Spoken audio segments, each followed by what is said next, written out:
2 beses ako tinikman ni Sir. 7,000 riyal lang ang bayad, kapalit ng umuwi ako sa Pilipinas at huwag mag-files ng kaso. Hindi naman ako mabubuntis kasi 45 years old na ako at menopause na. Ang pangarap na nagdala kay Linda sa Saudi. Isang 45 anyos na single mother ang nangarap lamang na mabigyan ng magandang kinabukasan ang kanyang nag-iisang anak. Ngunit sa halip na pag-asa, bangungot ang naghintay sa kanya sa ibang bansa. Ito ang totoong kwento ni Linda, isang nahi na dumaan sa mga pagsubok na hindi niya kailanman inakalang mararanasan. Ang pangalang Linda ay hindi niya tunay na pangalan. Binago namin ito upang maprotektahan ang kanyang pagkakakilanlan. Ngunit ang bawat pangyayari sa kwentong ito ay batay sa kanyang sariling salaysay. Simula ng kwento. Si Linda ay 45 taong gulang.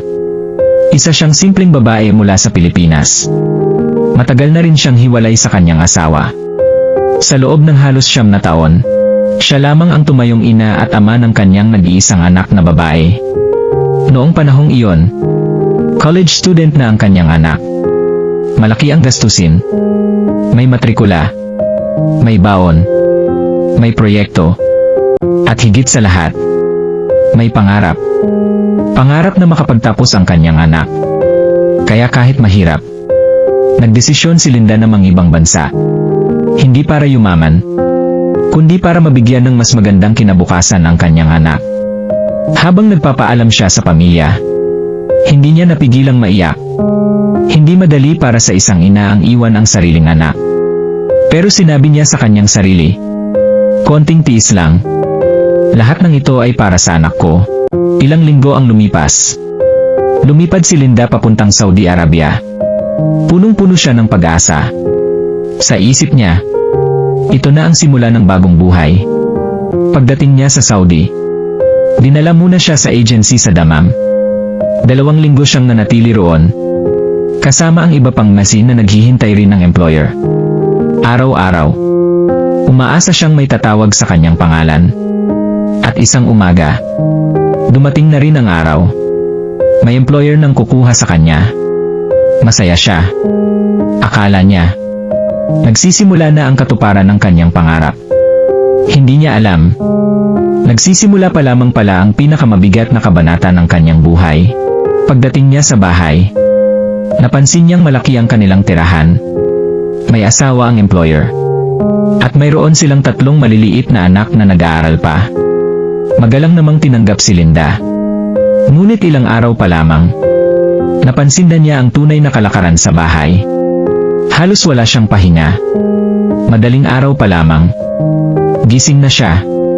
Magluluto ng almusal. Maghahanda ng gamit ng mga bata. Maglilinis ng buong bahay. Maglalaba. Magpaplansa. Magluluto muli. Maghugas ng pinggan. Pagkatapos, aalagaan pa ang 3 bata. Kapag natapos ang isang gawain, may kasunod na naman.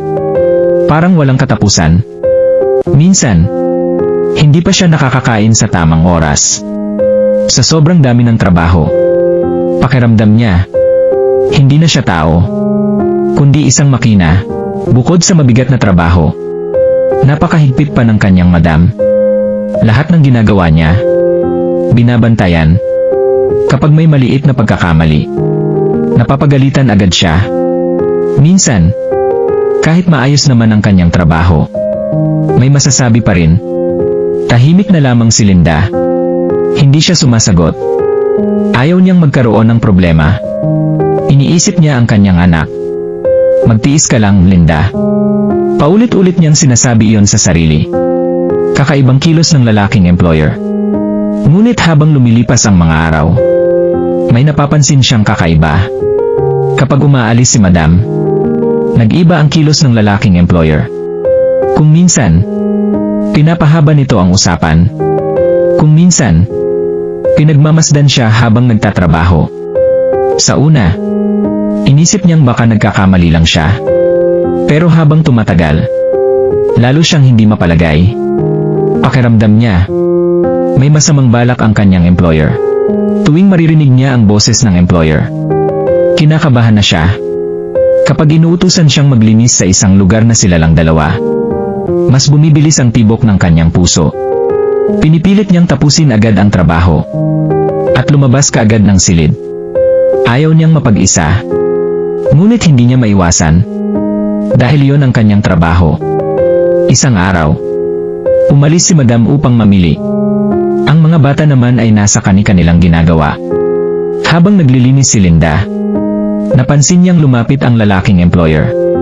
Sinubukan nitong kausapin siya. Noong una, normal lamang ang usapan. Ngunit maya-maya, naging iba na ang tono. Nakaramdam ng matinding takot si Linda. Agad siyang lumayo. Naghanap siya ng dahilan upang makaalis.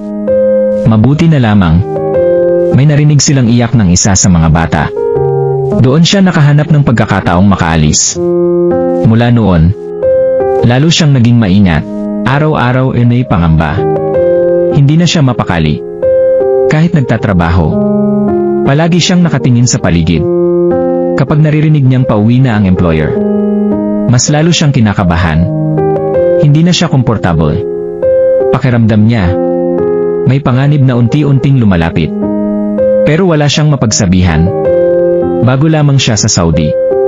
Wala siyang kakilala. Wala siyang malapitan. At natatakot siyang mawalan ng trabaho. Dahil kapag nawalan siya ng trabaho, paano na ang anak niya? Paano na ang pag-aaral nito? Kaya, pinili niyang manahimik. Lumipas ang halos 2 buwan. Hindi na lamang pagod ang nararamdaman ni Linda. Kasama na roon ang matinding takot. At isang araw, habang wala na naman si Madam sa bahay, tinawag siyang muli ng kanyang employer.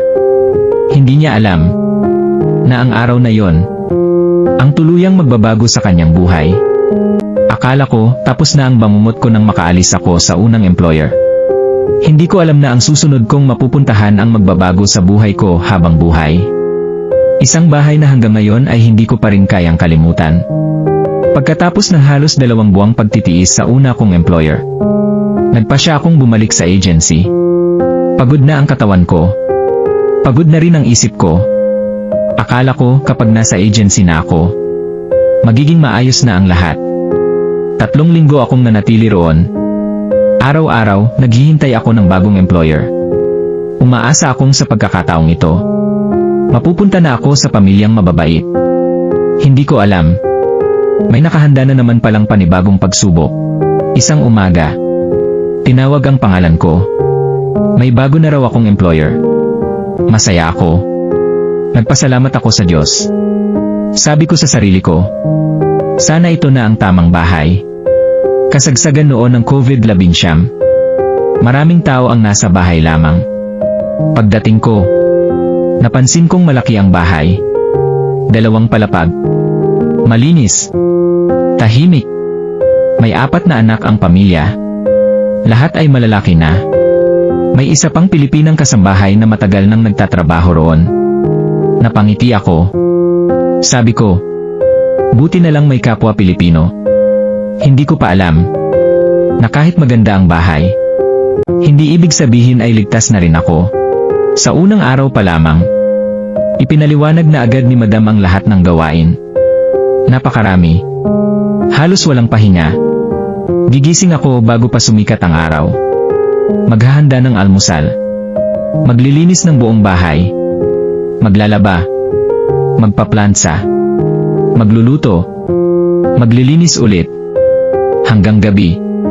Minsan alas 10. Minsan alas 11. May pagkakataong umaabot pa ng alas 12. Kapag may nakita siyang maliit na alikabok, ipapagawa niyang muli ang lahat. Perfectionist si Madam. Lahat ng ginagawa ko, sinusuri niya. Tahimik lang akong sumusunod. Ayoko nang magkaroon ng problema. Pang-4 na araw ko pa lamang sa bahay, inutusan akong maglinis sa master's bedroom. Normal lang naman yon. Trabaho ko yon. Pagpasok ko, naroon si Sir. Akala ko may kukunin lang siya. Pero hindi siya umaalis. Habang naglilinis ako, paulit-ulit niya akong kinakausap. Hanggang sa sinabi niya, huwag kang matakot. Ako ang bahala sa'yo rito. Hindi ko agad naintindihan ang ibig niyang sabihin. Ngumiti lang ako at ipinagpatuloy ang trabaho. Ngunit iba na ang tingin niya. Doon na ako kinabahan. LA pa nga kung hindi hiningi. Habang naglilinis ako, patuloy siyang nagsasalita. Sinabi niyang, "Kapag pinagalitan ka ni Madam, ako ang bahala. Hindi ka matatanggal sa trabaho. Ako ang nagpapasweldo rito." Hindi ako sumagot. Gusto ko nang lumabas. Pero pakiramdam ko, hindi ako makaalis. Lalo akong kinabahan. At mula noon, iniiwasan ko na siyang makasama ng kaming dalawa lang. Kinabukasan, tinawag niya ulit ako. Iniabot niya sa akin ang 700 real. Sabi niya, "Ipadala mo sa anak mo." Nagulat ako. Hindi ko alam kung bakit. Hindi ko naman yon hinihingi. Tinanggap ko lang. Pero sa loob-loob ko, pakiramdam ko may kapalit ang lahat. At tama nga ang kutob ko. Araw-araw ay takot. Mula noon, hindi na ako mapakali. Kapag inuutusan akong maglinis sa taas, humihigpit ang dibdib ko. Kapag naririnig ko ang boses ni Sir, parang gusto kong magtago. Lagi kong hinihiling sa kapwa kong Pinay, "Ate, samahan mo naman ako sa taas." Kung may dahilan lang para hindi kami magkahiwalay, ginagawa ko. Mas panatag ako kapag may kasama. Pero hindi lahat ng oras. Possible ayon. Lumipas ang mga araw. Hindi na ako makatulog ng maayos. Madalas akong magising sa madaling araw. Minsan, bigla na lang akong nanginginig. Minsan, kapag may narinig akong yabag, napapabangon ako. Pakiramdam ko, palagi akong may kinatatakutan. Hindi na ako makapagtrabaho ng maayos. Hindi dahil tamad ako, kundi dahil unti-unti nang nauubos ang lakas ng loob ko. Pagsapit ng 2 linggo, hindi ko na kinaya. Habang nag-iisa ako, tahimik akong umiyak. Sabi ko sa sarili ko, hindi ko na kayang mabuhay ng ganito. Hindi ito ang ipinangako ko sa anak ko. Hindi ako pumunta ng Saudi para mabuhay sa takot. Noon ko naisip, kailangan ko nang humingi ng tulong. Ano man ang mangyari, tinawagan ko ang agency. Sa nanginginig kong boses, sinabi ko ang matagal ko nang itinatago. Humingi ako ng tulong.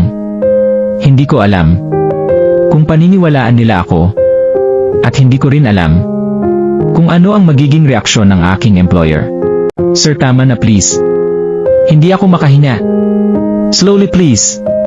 Umiiyak ako sa sakit dahil binibigla niya. At umiiyak din ako sa takot kasi baka madinig ni Madam ang ingay namin. Ang presyong hindi ko kailanman hiningin. Ito ang karugtong ng kwento ni Linda sa kanyang true to life story dito sa Saudi Arabia. May mga sugat na hindi nakikita ng mata. At may mga luha na ilang taon mong itinatago dahil natatakot kang walang maniwala. Nang araw na yon, hindi na ako humihingi ng pera. Ang gusto ko lang makauwi ng ligtas. 2 linggo pa lamang ang lumipas mula nang dumating ako sa bagong employer. Ngunit pakiramdam ko, parang ilang taon na akong nabubuhay sa takot. Hindi na ako makatulog ng maayos. Kapag may naririnig akong yabag sa gabi, napapabangon ako. Kapag tinatawag ang pangalan ko, kinakabahan agad ako. Hindi na ako makapagtrabaho ng maayos. Hindi dahil tamad ako, kundi dahil unti-unti nang nauubos ang lakas ng loob ko tuwing gigising ako sa umaga. Ang una kong iniisip ay hindi ang trabaho, kundi kung paano ko matatapos ang araw nang walang mangyayaring masama. Minsan, habang naghuhugas ako ng pinggan, napapatigil ako, tinitingnan ko ang bintana, at naiisip ko, paano kaya kung tumakas na lang ako? Pero saan ako pupunta? Kasagsagan noon ng COVID-19. May lockdown. Hindi basta-basta makakalabas. Wala rin akong kakilala.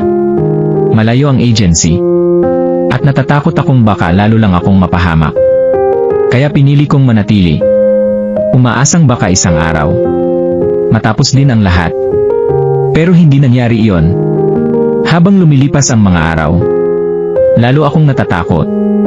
Lagi kong hinihiling sa kapwa kong Pilipinang kasambahay, "Ate, samahan mo naman ako kapag kailangan kong maglinis sa itaas." Hinihiling kong may kasama ako. Kapag wala siya, lalo akong kinakabahan. Hindi ko na alam kung normal pa ba ang nararamdaman ko. Pakiramdam ko, hindi na ako ang dating Linda. Hindi na ako yung babaeng umalis ng Pilipinas na puno ng pag-asa. Isa na akong taong takot na takot.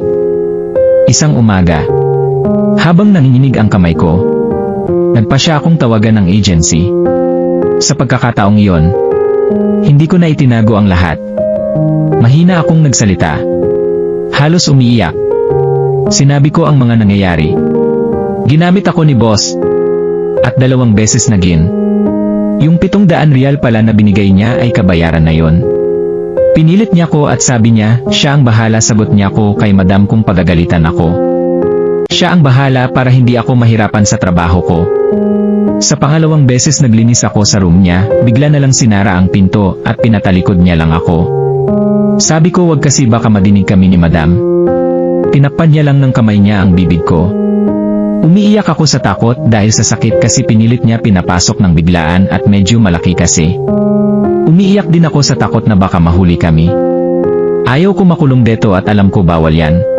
Tahimik silang nakinig. Pagkatapos ay sinabi nila, pupuntahan ka namin bukas. Nang marinig ko ang mga salitang iyon, napaiyak ako. Sa wakas, may nakinig din. Kinabukasan, normal lang ang kilos ko. Nagluto ako. Naglinis. Naglaba. Ayokong mahalata ng employer na may darating na agency. Habang nagtatrabaho ako, paulit-ulit akong tumitingin sa gate. Umaasang darating na sila. Lumipas ang ilang oras. Sa wakas, may sasakyan na huminto sa harap ng bahay. Agency na. Tinawag nila ako. Sinabihan akong ihanda ang gamit ko. Habang inilalagay ko ang mga damit ko sa maleta, hindi ko napigilang maiyak. Hindi dahil nalulungkot akong umalis, kundi dahil, sa wakas, makakaalis na rin ako. Pero bago ako tuluyang umalis, nagkaroon muna ng pag-uusap. Kinausap ko ang Pinay na kasama ko at sinabi ang lahat. Nagalit siya bakit nagsinungaling ako at nagsabi agad, sana naiwasan mangyari yon. Siya kasi nakakaiwas naman. Kaya yun napahiya pa ako. Sabi ko sorry. Pagkatapos bumaba ako, naroon ang employer. Naroon ang agency. Naroon din ako. Ipinaliwanag ko ang lahat. Tahimik akong nagsasalita. Pero ang employer, mariin niyang itinanggi ang lahat. Sinabi niyang, wala akong ginawang masama. At mas masakit pa roon, sinabi niyang kusang loob daw ang lahat. Parang gumuho ang mundo ko. Ako na ang biktima. Ako pa ang ginawang sinungaling. Hindi ko napigilang umiyak. Pakiramdam ko, walang gustong maniwala sa akin. Pagdating sa agency, sinabi ko, gusto kong magsumbong sa pulis. Gusto kong ipaglaban ang sarili ko. Gusto kong magkaroon ng hustisya. Ngunit sinabi sa akin na magiging mahirap yon.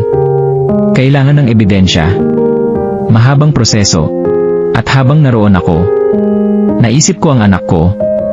Naalala ko ang pamilya ko sa Pilipinas. Naalala ko kung bakit ako nagpunta sa Saudi.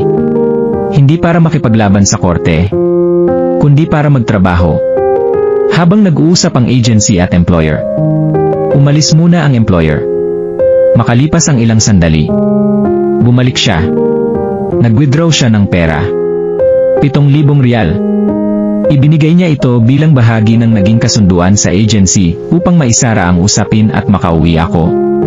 Tahimik akong nakatingin sa perang nasa harapan ko. Hindi ako natuwa.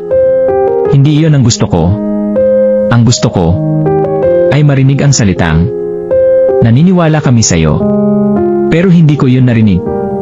Sa halip, ang narinig ko ay, mas mabuti sigurong umuwi ka na. At iyon ang ginawa ko. Makalipas ang ilang araw, inihanda ng agency ang aking tiket. Habang nasa airport ako, napaluha ako. Hindi dahil sa takot, kundi dahil sa pagod. Pagod ang isip ko. Pagod ang puso ko. Pagod na akong lumaban. Habang nasa eroplano, Nakatitig lang ako sa bintana. Habang unti-unting lumiliit ang mga ilaw sa ibaba. Tahimik akong nagdasal. Sana wala nang ibang ang maranasan ang pinagdaanan ko. Paglapag ko sa Pilipinas, huminga ako ng malalim. Parang ngayon lang ako nakahinga ng maayos. Nang makita ko ang aking anak, hindi ko napigilang umiyak. Mahigpit ko siyang niyakap. Hindi na kailangan ng maraming salita.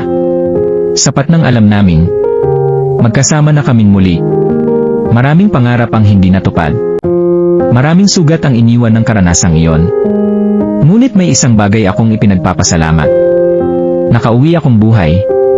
At ngayon, ibinabahagi ko ang aking kwento. Hindi para kaawaan, kundi upang magsilbing babala at paalala na may mga bali na tahimik na lumalaban sa mga pagsubok na hindi nakikita ng iba. Kung isa ka sa kanila, sana ay huwag kang mawala ng pag-asa. May mga taong handang makinig. At ang iyong boses, mahalaga. Ako si Linda. Hindi ito ang tunay kong pangalan. Ngunit ang sakit na aking naranasan ay totoo. Salamat sa pakikinig sa aking kwento. Kung nagustuhan mo ang episode na ito ng Secret Files, huwag kalimutang mag-like, subscribe, at i-share ang video upang mas maraming tao ang magkaroon ng kamalayan sa mga pagsubok na maaaring maranasan ng ilang neji. Mag-email din ang inyong true-to-life story para mabigyan natin ng buhay at makapagbigay kalakasan at inspiration sa ating mga kabayan.